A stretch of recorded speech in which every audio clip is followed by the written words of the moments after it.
Hello class. Basically आज के जो चैप्टर में हम पढ़ने वाले हैं प्रोविजनल डायग्नोसिस। अब तक हमने जितने भी सारे एग्जामिनेशंस थे, गायनोकोलॉजिकल एग्जामिनेशन, रेस्पिरेटरी, कार्डियोवास्कुलर या जितने भी सारे थे हमने वो सारे पढ़ लिए हैं। ठीक है। So provisional diagnosis is the most likely diagnosis made by the clinician on the basis of the patient's history, clinical examination, and the initial available investigations before the final diagnosis is confirmed। या फिर इसको हम ऐसे कह सकते हैं कि provisional diagnosis का मतलब है किसी पेशेंट की बीमारी का शुरुआती या एक अस्थायी अनुमान, मीन्स जो उसकी वर्किंग डायग्नोसिस है, जो doctor history, symptom, physical examination और एक शुरुआती इन्वेस्टिगेशंस के आधार पर लगाता है। बेसिकली ये कोई फाइनल डायग्नोसिस नहीं होता है, बल्कि आगे की जो जांच है और ट्रीटमेंट को गाइड करने के लिए बेसिकली बनाया गया है। ठीक है। तो मान लो कि कोई पेशेंट ओपीडी में आता है और कहता है कि 3 दिन से तेज़ बुखार है, शरीर में दर्द है, सर दर्द है, प्लेटलेट थोड़ा कम है, आसपास डेंगू के केसेस भी चल रहे हैं, तो डॉक्टर इससे 100% नहीं कह सकता है कि इसको डेंगू है। ठीक है। इस टाइम डॉक्टर लिखेगा इसको प्रोविजनल डायग्नोसिस। ठीक है। या फिर डेंगू फीवर बोलेगा, फिर आगे इसको कहेगा कि आप S1 antigen, IgM antibody, CBC या ये इन्वेस्टिगेशंस करवाएंगे। अगर रिपोर्ट पॉजिटिव आएगी तब यही फाइनल डायग्नोसिस बन जाएगा। तो सिंपल फॉर्मूला में अब तक हमने यही किया, हिस्ट्री ली, सिम्टम्स लिए, फिज़िकल एग्जामिनेशन किया। ठीक है। और इनिशियल इन्वेस्टिगेशंस किया और हमें जो रिज़ल्ट मिलता था उससे हम उसको प्रोविजनल डायग्नोसिस कहते थे। बट उस डायग्नोसिस को कंफर्म करने के लिए फर्दर और इन्वेस्टिगेशंस, फिर कंफर्म करके एक फाइनल डायग्नोसिस बनती है। So a provisional diagnosis serves a working diagnosis that helps guide immediate patient management, treatment, and further diagnostic testing. As additional information becomes available, such as laboratory reports, imaging studies, microbiological tests या biopsy results, तो जो provisional diagnosis क्या होगी, may be confirm हो जाएगी या modified हो जाएगी या replaced with the final definitive diagnosis की जगह पे। तो अब प्रोविजनल डायग्नोसिस के चलो की फीचर्स की बात करते हैं। इसका एक पहला फीचर है कि इनिशियल डायग्नोसिस। ठीक है। मतलब पेशेंट की पहली असेसमेंट का या उस पहली असेसमेंट के टाइम पे बनाया जाता है, या फिर बेस्ड ऑन अवेलेबल इंफॉर्मेशन, जिसमें history, clinical science, symptoms, physical examination और इनिशियल लेबोरेटरी टेस्ट वगैरह। ठीक है। कई बार चीज़ें कंफर्म नहीं होती। ठीक है। तो ये कंफर्म डायग्नोसिस नहीं होता है, आगे बदल भी सकती है। ठीक है। गाइड्स फर्दर इन्वेस्टिगेशन, कौन कौन से टेस्ट करनी है या प्रोविजनल डायग्नोसिस डिसाइड करने में हेल्प करेगा। ठीक है। एंड इसके अलावा helps start early treatment. Serious disease में रिपोर्ट का इंतज़ार किए बिना हम अंदाजे से या इस तरीके से जो हमने अब तक पता किया उससे हम ट्रीटमेंट शुरू कर सकते हैं। और डायनामिक नेचर, मतलब कि नई रिपोर्ट्स आने पर प्रोविजनल डायग्नोसिस चेंज हो सकती है। That's all things. तो इम्पॉर्टेंस ऑफ प्रोविजनल डायग्नोसिस क्या है, जैसे कि अर्ली ट्रीटमेंट शुरू करने में हेल्प मिलेगी, इन्वेस्टिगेशन का सही सिलेक्शन करने में हेल्प मिलेगी, इमरजेंसी मैनेजमेंट इजी बनाता है, डिजीज़ प्रोग्रेशन को रोकने में हेल्प करता है, टाइम बचाता है, पेशेंट मैनेजमेंट की डायरेक्शन डिसाइड की जाती है। ठीक है।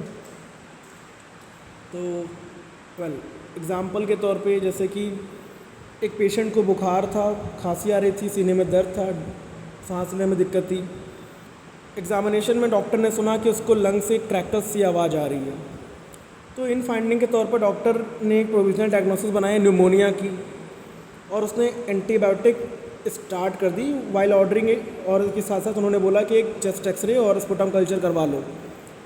इन्वेस्टिगेशन के बाद रिजल्ट्स कंफर्म हो गए कि लंग इन्फेक्शन था, ठीक है। अब वो जो डायग्नोसिस ने पहले बनाई थी प्रोविजनल वाली, अब वो हो गई फाइनल डायग्नोसिस, ठीक है, न्यूमोनिया की। तो इस तरीके से उसने अंदाज़ा लगा के टाइम पे मेडिसिन भी शुरू कर दी, और एक अंदाज़े मेडिसिन भी ऐसे शुरू करते हैं कि बहुत नुकसान ना हो इस तरीके से, ठीक है। तो दैट्स इट।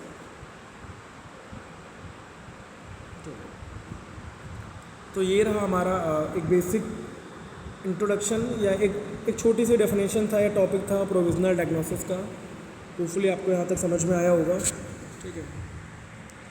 ओके, तो फाइनल डायग्नोसिस में क्या होता है, डायग्नोसिस कंफर्म हो जाती है, कंफर्म इन्वेस्टिगेशन के बेस पे होती है, चेंज नहीं होती है, guides definitive treatment and permanent या कंफर्म कह सकते हैं उसको, ठीक है। बाकी अभी जो हम बात करेंगे नेक्स्ट, हमारा जो सेक्शन बी आएगा उसमें हम रूटीन स्पेशल इन्वेस्टिगेशंस के बारे में बात करेंगे। देखिए, तो जब कोई पेशेंट हॉस्पिटल या क्लिनिक में आता है तो केवल हिस्ट्री और फिज़िकल एग्जामिनेशन के बेस पे हम किसी बीमारी का सही डायग्नोसिस करके या उसका पता लगाना एकदम संभव नहीं है। इसीलिए डॉक्टर डिफरेंट इन्वेस्टिगेशंस मींस जांचों की सहायता लेते हैं। इन इन्वेस्टिगेशंस का मोटिव होता है बीमारी को पहचानना, मींस उसके डायग्नोसिस, उसकी सेवेरिटी, उसके कॉजेज़, उसके कॉम्प्लिकेशंस और ट्रीटमेंट की जो इफ़ेक्टिवनेस है इसका पता लगाना, ठीक है। तो क्लिनिकल प्रैक्टिस में इन्वेस्टिगेशंस को मेनली दो भागों में बांटा गया है, जिसमें रूटीन इन्वेस्टिगेशन मतलब कि नॉर्मल या प्राइमरी जांचें जो होती हैं, ठीक है, और स्पेशल इन्वेस्टिगेशंस जो स्पेशल होती हैं और जो बहुत थोड़ा हाईली स्पेशलाइज्ड तरीके की जो होती है। तो रूटीन इन्वेस्टिगेशन लगभग हर पेशेंट में एक प्राइमरी इवैल्यूएशन के लिए की जाती है, जबकि स्पेशल इन्वेस्टिगेशन तब की जाती है जब रूटीन टेस्ट से पर्याप्त जानकारी ना मिले या किसी स्पेशल डिजीज़ की कंफर्मेशन करनी हो, तब ये सारी चीज़ आती है। अब हम सबसे पहले बात करेंगे रूटीन इन्वेस्टिगेशंस की। देखिए, routine investigations are basic diagnostic test, basic, essential and commonly preferred या performed diagnostic and laboratory tests that are carried out during the initial assessment of the almost every patient regardless of suspected disease, ठीक है। तो कह सकते हैं कि routine investigation are basic diagnostic tests performed as a part of initial evaluation of a patient to assess general health, identify common disease and provide baseline information for diagnosis and treatment. तो हम कह सकते हैं कि routine investigations वो basic और primary checkups होते हैं जो लगभग हर पेशेंट में किए जाते हैं। इनका उद्देश्य क्या होता है, पेशेंट की ओवरऑल हेल्थ को असेस करके उसकी जो नॉर्मल बीमारियां हैं इनका पता लगाना, ताकि आगे की जो डायग्नोसिस और ट्रीटमेंट के लिए एक बेसलाइन क्या किया जाए, तैयार किया जा सके, ठीक है। तो एग्ज़ाम्पल के तौर पे अगर किसी पेशेंट को मान लो फीवर आता है तो डॉक्टर सीधे सीटी स्कैन या एमआरआई तो नहीं करवाएगा। सबसे पहले क्या बोलेगा, बेसिक इन्वेस्टिगेशन आप करवा लीजिए, ठीक है, जैसे कि CBC complete blood count, urine examination, blood sugar, liver function test, kidney function test, erythrocyte sedimentation rate. तो यही सारे टेस्ट आपने जो बहुत सारी बार सुने हैं, इन्हीं को हम रूटीन इन्वेस्टिगेशन कहते हैं, ठीक है। तो अगर हम की फीचर्स या ऑब्जेक्टिव्स की बात करें पेशेंट की नॉर्मल हेल्थ कंडीशन को जानने के लिए, ठीक है, overall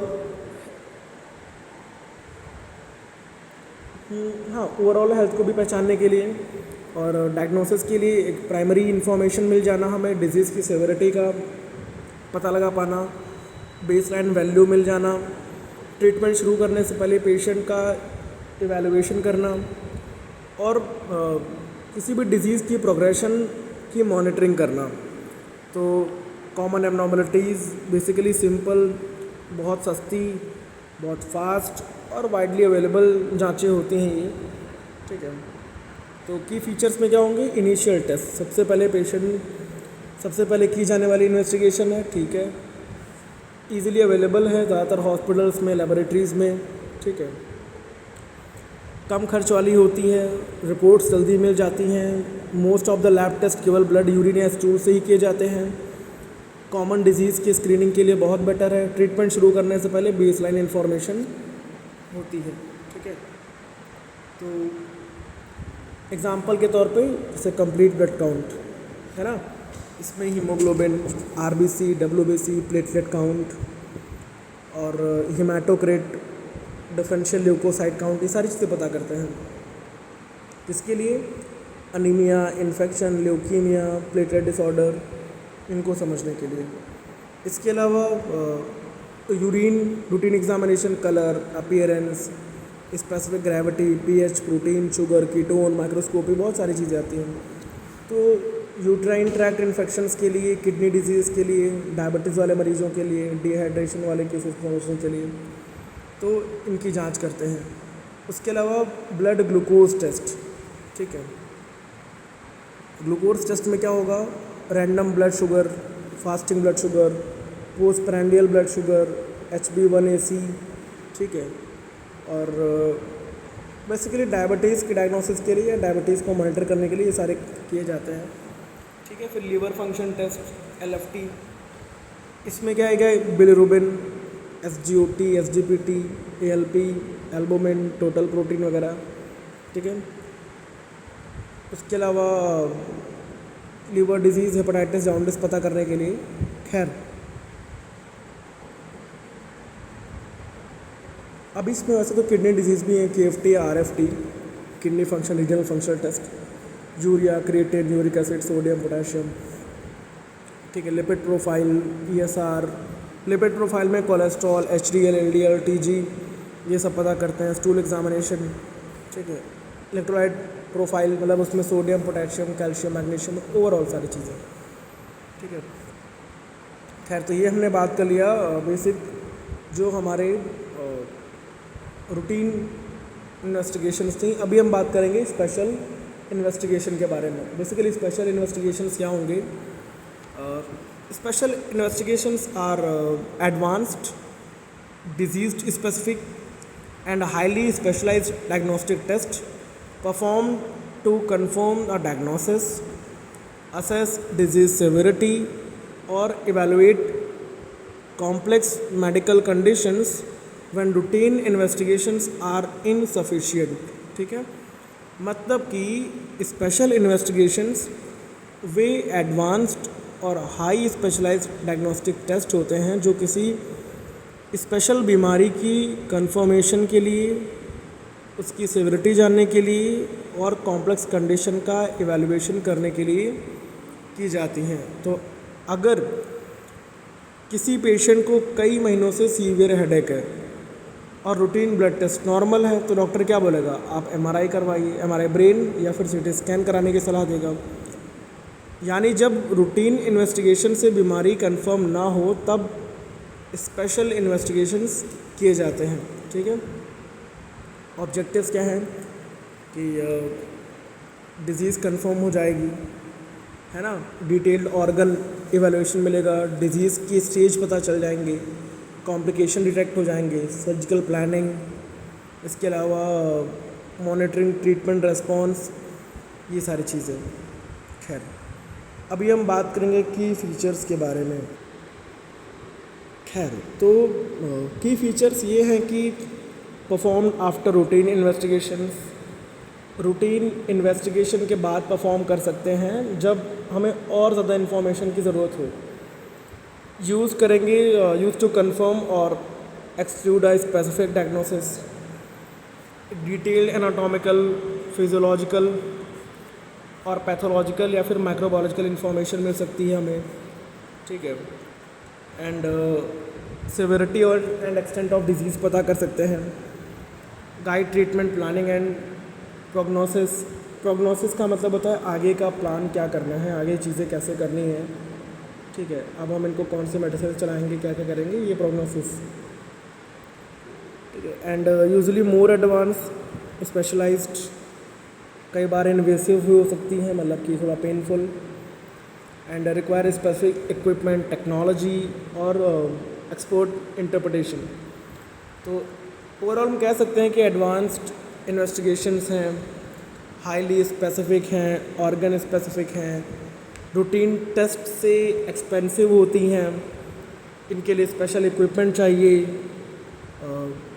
perform only when clinically indicated, और डिटेल एनाटॉमिकल और फंक्शनल इंफॉर्मेशन। देखिए एग्जांपल के तौर पे आता है हमारा CT स्कैन, कंप्यूटेड टोमोग्राफी।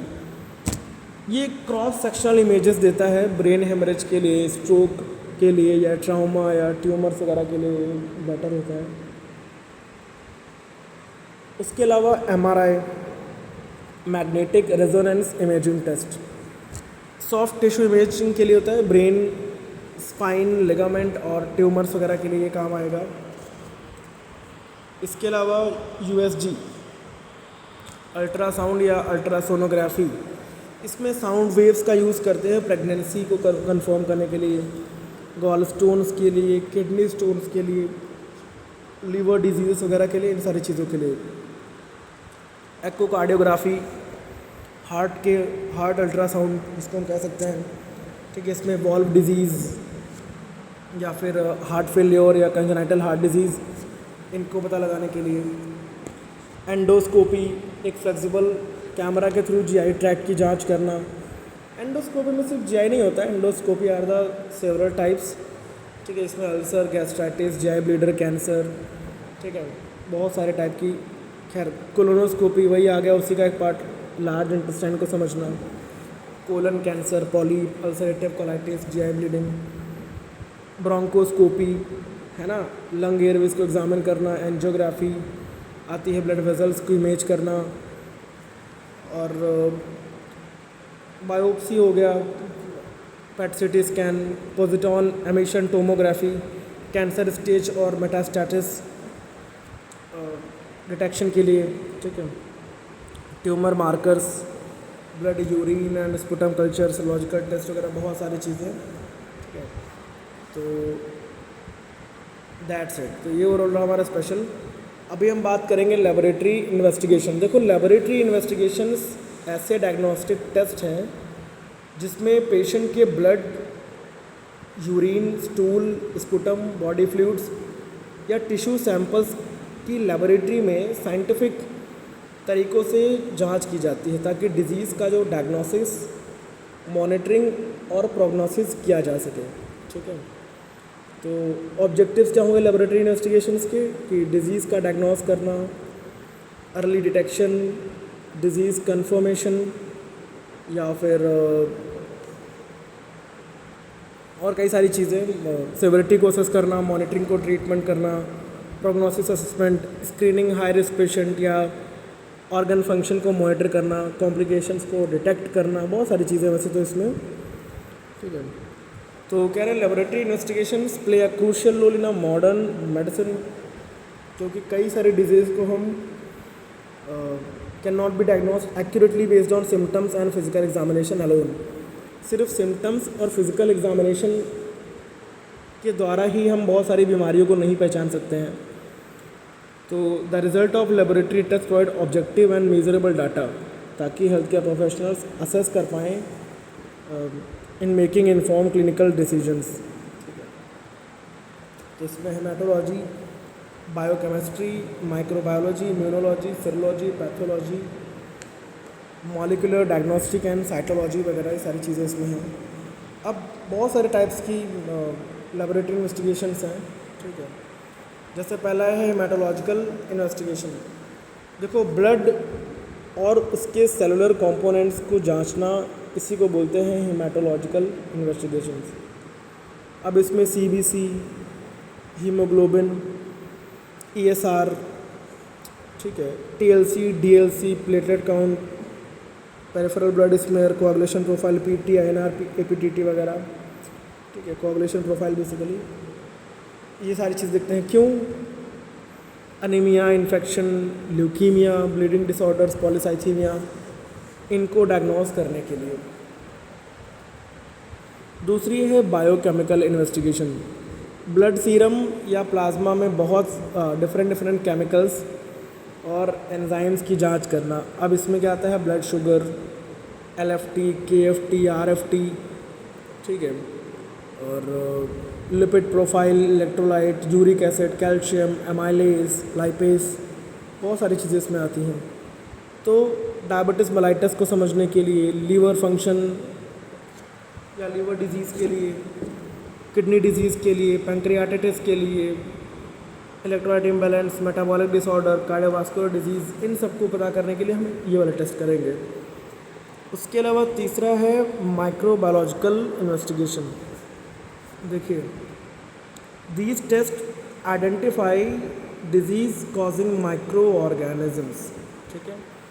तो इसमें क्या है, बैक्टीरिया, वायरस, फंगाई और पैरासाइट्स को पहचानना, इंक्लूडिंग, अब इसमें क्या है, जैसे कि blood culture, urine culture, stool culture, sputum culture, throat swab culture, wound swab culture, मतलब ग्राम स्टेनिंग कल्चर आ जाएगा, sensitivity test, AFB stain, fungal culture, viral PCR test, बहुत सारी चीज़ें।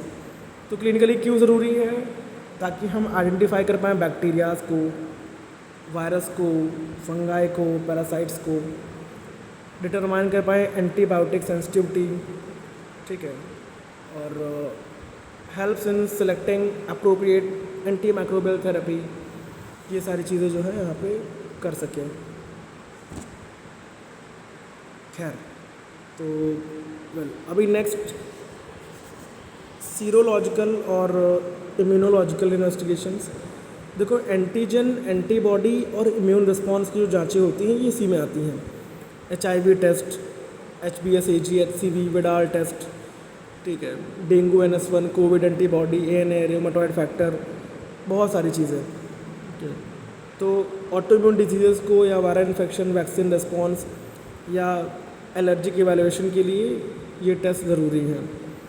उसके अलावा यूरिन इन्वेस्टिगेशंस बेसिकली, अब इसमें रूटीन एग्जामिनेशन करते हैं, ठीक है, physical, chemical, microscopic properties of the urine पता करते हैं। तो रूटीन एग्जामिनेशन में microscopy, urine culture, protein, sugar, ketone, pregnancy test वगैरह, ये सारी चीज़ें। तो इसके क्यों करते हैं, UTIs वगैरह जानने के लिए, diabetes, kidney disease, pregnancy, renal stones वगैरह, इन सब चीज़ों को समझने के लिए। So next, stool investigations. देखो, स्टूल इन्वेस्टिगेशंस के लिए जैसे कि इसमें रूटीन एग्जामिनेशन में faecal occult blood test, FOBT, ova और सिस्ट, इसके अलावा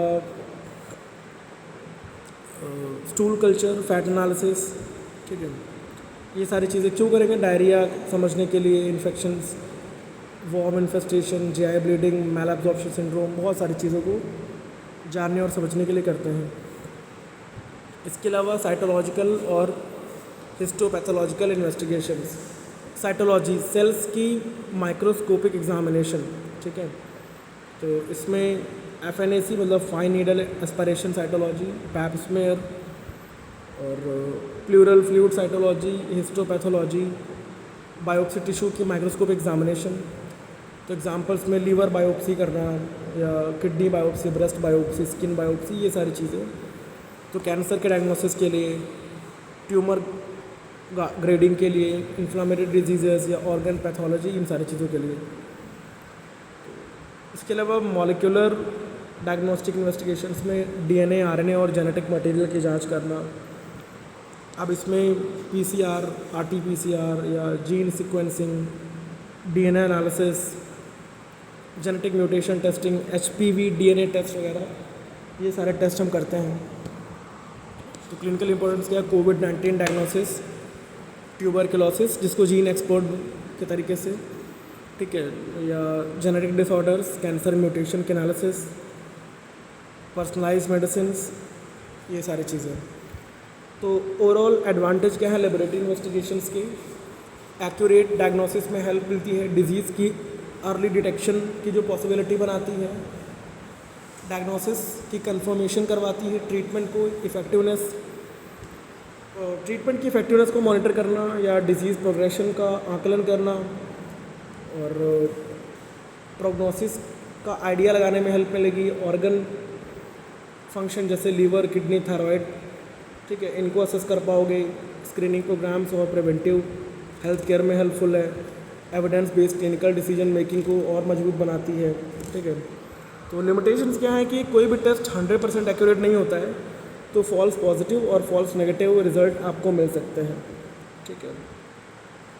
रिपोर्ट्स को सही तरीके से एक्सप्लेन हमेशा क्लिनिकल हिस्ट्री और फिजिकल एग्जामिनेशन के साथ करना चाहिए, ठीक है।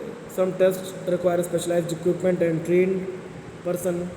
कुछ इन्वेस्टिगेशन महंगी होती हैं और हर जगह अवेलेबल नहीं होती हैं। सैंपल कलेक्शन, ट्रांसपोर्ट या स्टोरेज में गलती होने पर रिजल्ट गलत हो जाते हैं, ठीक है। कुछ टेस्ट के लिए फास्टिंग या स्पेशल प्रिपरेशन की ज़रूरत होती है। कुछ डिजीज़ के शुरुआती फेज़ में लेबोरेटरी वैल्यूज़ नॉर्मल आ सकती हैं। एडवांस मॉलिक्यूलर और स्पेशलाइज्ड टेस्ट के लिए हमें एक एजुकेटेड पर्सनल और स्पेशल लेबोरेटरी की ज़रूरत पड़ती है, ठीक है। तो ये था हमारा overall brief introduction regarding routine and special investigation. तो कल की क्लास में हम इसी में से किसी न किसी एक इन्वेस्टिगेशनल टर्म की बात करेंगे, रूटीन टेस्ट की बात करेंगे, क्या होता है उसमें, कैसे होता है, किस चीज़ के लिए करते हैं, क्या क्या पता करते हैं, ये सारी चीज़ें। सो खैर, जैसे कि आपके सिलेबस में रूटीन और स्पेशल इन्वेस्टिगेशंस में हमने आज लेबोरेटरी इन्वेस्टिगेशंस के बारे में लगभग सारी बात कर ली। कल हम शुरू करेंगे यूरिन एनालिसिस, उसके बाद धीरे धीरे स्टूल एग्जामिनेशन, फिर ब्लड एग्जामिनेशन। ब्लड में पेरिफेरल्स में total WBC count, differential WBC count, ESR, HB estimation, बहुत सारे आएंगे। फिर धीरे धीरे रेडियोलॉजिकल इन्वेस्टिगेशन, कॉन्ट्रास्ट, बायोकेमिकल और ऐसे करके सारी चीज़ों पे हम पहुंच जाएंगे। So that's it. इस क्लास को यहीं तक रखते हैं, बाकी जैसा होगा हम आपके नेक्स्ट क्लास में मिलेंगे। Thank you and welcome.